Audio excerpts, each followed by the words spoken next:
श्रोता प्रेमियों, मैं राम सागर शास्त्री आप लोगों के समक्ष रखने जा रहा हूं एक प्रसंग। रावण ने अपनी मुक्ति हेतु किया था सीता का हरण। देखिए, रावण ने सीता का हरण सीता को पटरानी बनाने के लिए नहीं बल्कि अपनी मुक्ति के हेतु किया था। रावण और कुंभकर्ण दोनों भगवान विष्णु के द्वारपाल जय और विजय थे कि द्वारपाल हरि के प्रिय दो और जय और विजय जान सबको। एक दिन की बात है, लक्ष्मी जी ने भगवान विष्णु के शरीर में चंदन का लेप किया। वे उनकी कोमल भुजाएं देखकर विचार करने लगी कि इनकी भुजाएं इतनी कोमल हैं जो धनुष की प्रत्यंचा खींचते ही मुरक सकती हैं। काश कोई ऐसा संयोग आता जिसमें मैं यह देख लेती कि इनकी भुजाओं में कितना बल है।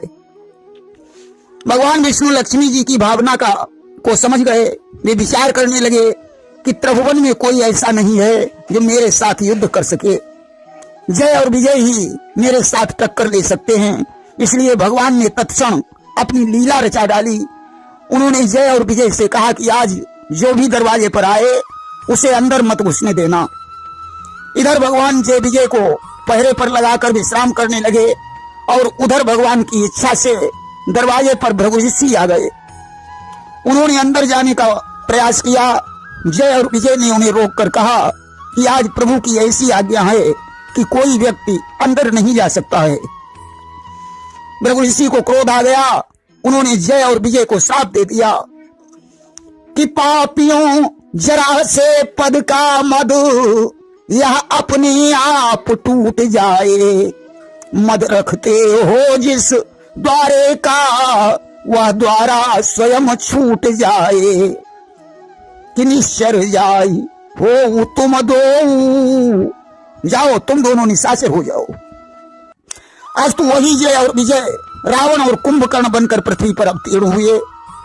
रावण भली प्रकार जानता था कि मेरी मृत्यु जब भगवान के हाथों से होगी तभी मैं मुक्त हो पाऊंगा।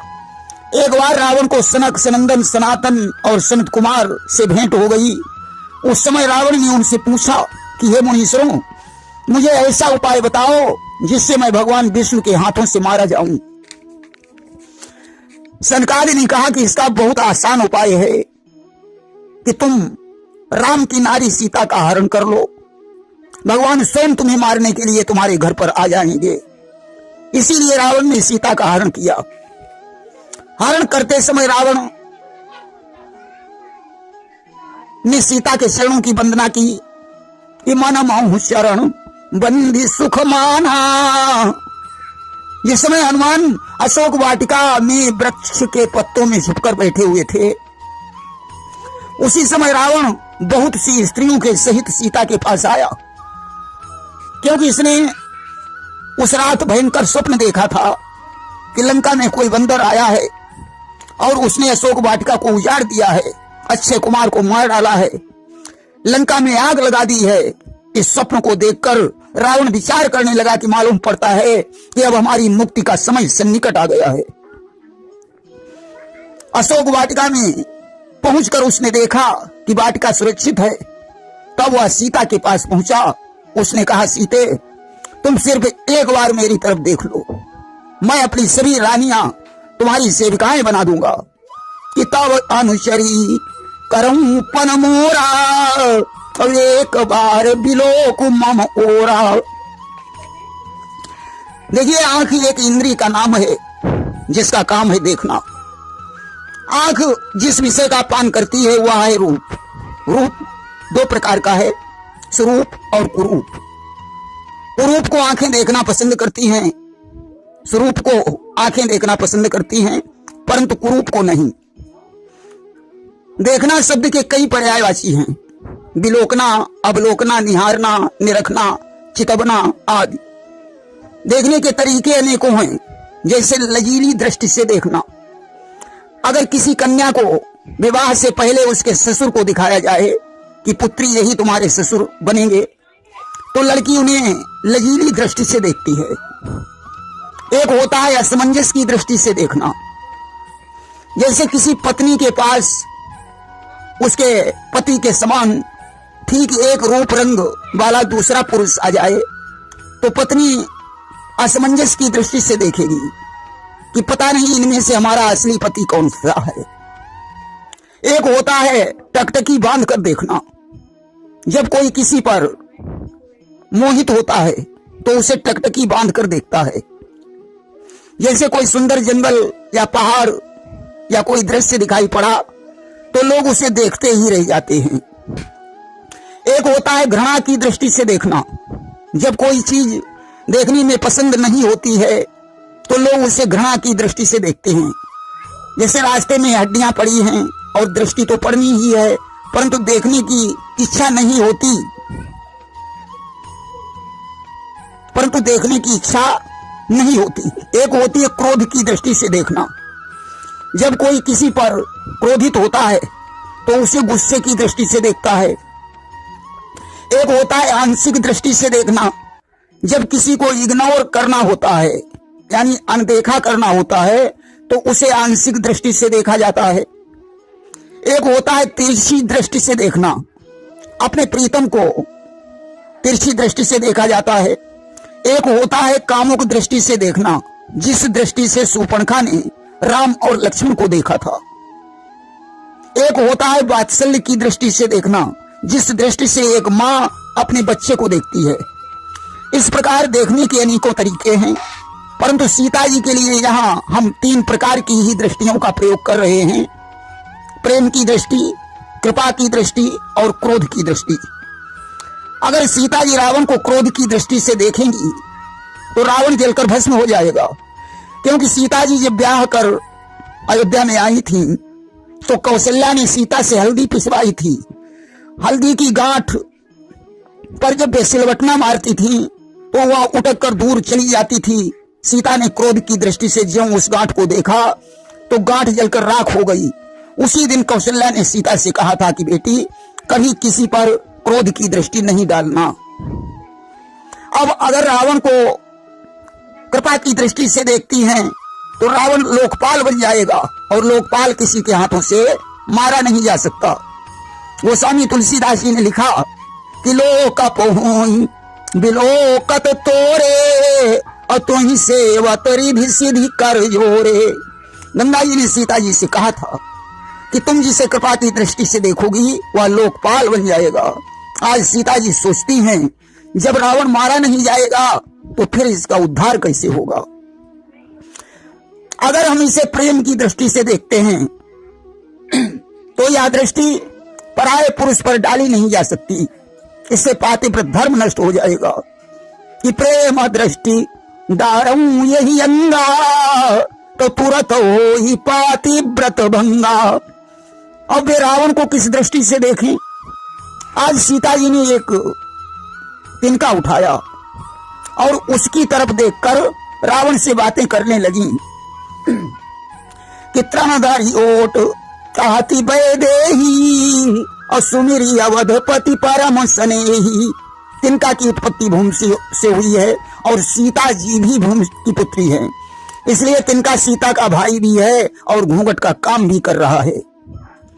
वे ये भी विचार करती हैं कि इस पर अगर क्रोध की दृष्टि पड़ेगी तो तिनका ही जल जाएगा, रावण सुरक्षित बना रहेगा।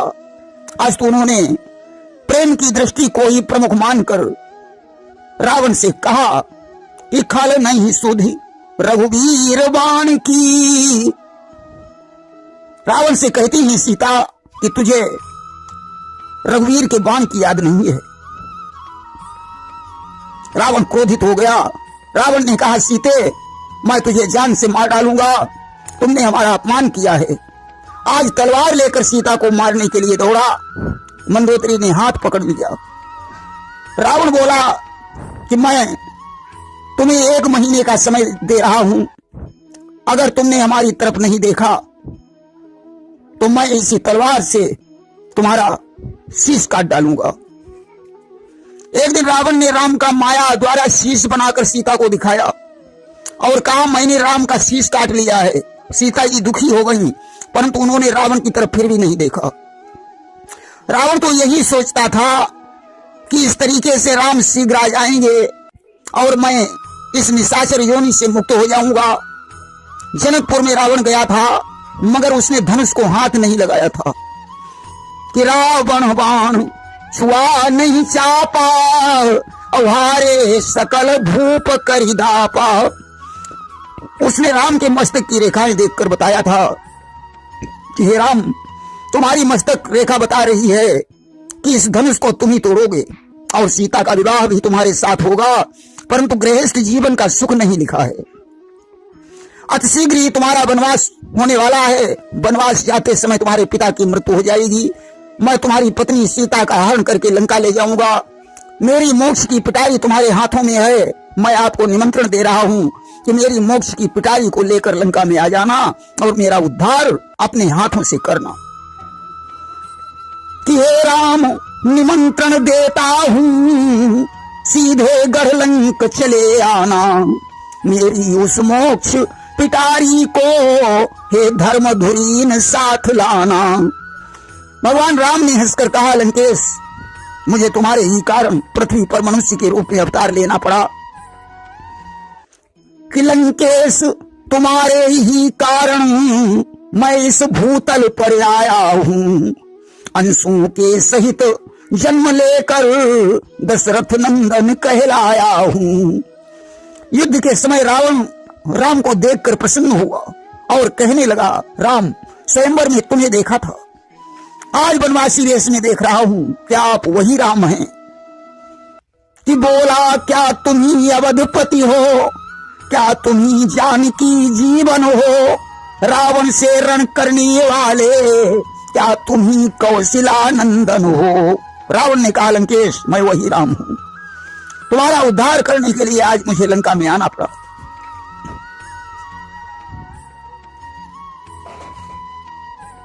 जैसे जिस समय राम ने रावण के 9 शीश और 18 भुजाएं काट दी, रावण आहत होकर गिर पड़ा। उस समय रावण ने राम से कहा, प्रभु, विजय उसकी होती है जिसे भाई का साथ मिलता है। हमारा भाई विभीषण मेरे साथ नहीं था, परंतु तुम्हारा भाई लक्ष्मण तुम्हारे साथ था। विजय उसकी होती है जो धर्म पर चलता है।